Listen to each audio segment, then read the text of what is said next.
கொல்லிமலை. இந்த சீரீஸ் ஆரம்பிச்சு இதுல போட்டிருந்த எல்லா வீடியோக்குமே நீங்க கொடுத்திருக்கக்கூடிய அன்புங்கிறது ரொம்ப பெருசு. எல்லாருமே பார்ட் 4 கேட்டுக்கிட்டு இருந்தீங்க.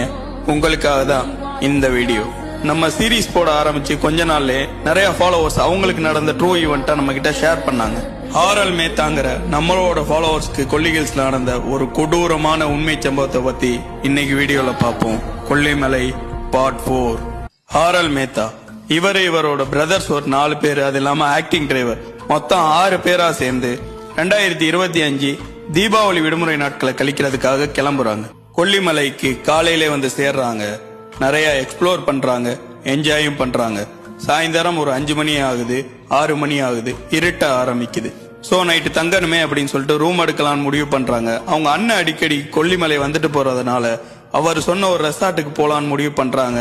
அப்ப அவங்க எடுத்த அந்த ஒரு முடிவு தான் அவங்களுக்கு ஒரு பயங்கரமான எக்ஸ்பீரியன்ஸை கொடுத்துருக்கு. அந்த ஒரு ரெசார்ட் கொல்லிகில்ஸோட மெயின் டவுன்ல இருந்து 7 கிலோமீட்டர் உள்ள சுத்தி காட்டுக்கு நடுவுல, ரிசர்வ் ஃபாரஸ்டுக்கு நடுவுல இந்த ஒரு ரெசார்ட் மட்டும் தனியா இருந்திருக்கு. காலைல இருந்து டிராவல் பண்ணிட்டு வந்த டயர்ல ரூமுக்கு போனோன்னு தூங்க ஆரம்பிச்சிருக்காங்க. கதவுக்கு பக்கத்துல டிரைவர் படுத்திருக்காரு. அப்படியே 1 by 1 வரிசையா படுத்திருக்காங்க. அவங்க தூங்க ஆரம்பிக்கிற வரைக்கும் எதுவுமே அவங்களுக்கு தெரியல.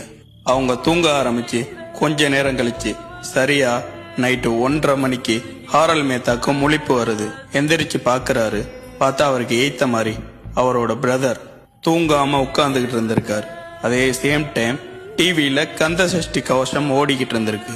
அவர் பிரதருக்கு சாமி வரும்னு அவர் ஷேர் பண்ணியிருந்தாரு. ஹாரல் மேத்தா அவரோட அண்ணனை பார்த்து, அண்ணே நீங்க தூங்கலையா அப்படின்னு சொல்லி கேட்டிருக்காரு. எனக்கு தூக்கம் இல்லடா, நீ தூங்கு அப்படின்னு சொல்லியிருக்காரு. அதே நேரம் அவருக்கு தூக்கம் சுத்தமா போயிடுச்சு. அதனால ஹாரல் மேத்தா அவரோட போனை எடுத்து நோண்ட ஆரம்பிச்சிருக்காரு. கொஞ்ச நேரத்துல அவங்க அண்ணன் திரும்பி தூங்க ஆரம்பிச்சிட்டாரு. இப்ப ஹாரல் மேத்தா மட்டும்தான் முழிச்சுக்கிட்டு இருக்காரு.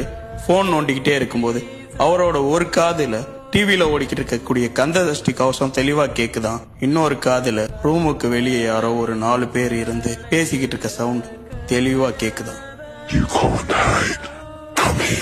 நைட்டு 2:30 மணிக்கு ஸ்டார்ட் ஆன அந்த ஒரு சவுண்டு விடிய காலில் 5:30 மணி வரைக்கும் கேட்டுக்கிட்டே இருந்திருக்கு. இந்த ஒரு விஷயம்தான் அவரோட பயத்தை ரொம்ப அதிகப்படுத்தி இருக்கு.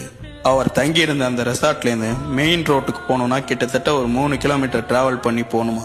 அதே மாதிரி சுத்தி காடா, மனுஷங்க அந்த டயத்துக்கு வர்றதுக்கான பாசிபிளே கிடையாதான். அதனால வெளியில போய் பாக்குறதுக்கான தைரியம் அவருக்கு கிடையாது. அந்த சத்தம் கேட்க ஆரம்பிச்சதுலேருந்து விடிகிற வரைக்கும் அவருக்கு தூக்கமே இல்லை. காலையில விடிஞ்ச உடனே அவங்க அண்ணன் கிட்ட நைட்டு நடந்த விஷயத்த பத்தி ஷேர் பண்ணியிருக்காரு. அதுக்கு அவங்க அண்ணன் சொன்ன பதில் தான் அவரை கொலை நடுங்க வச்சிருக்கு. முக்கியமா 6:30 மணிக்கு மேல கொல்லிமலை டிராவல் பண்ணாது.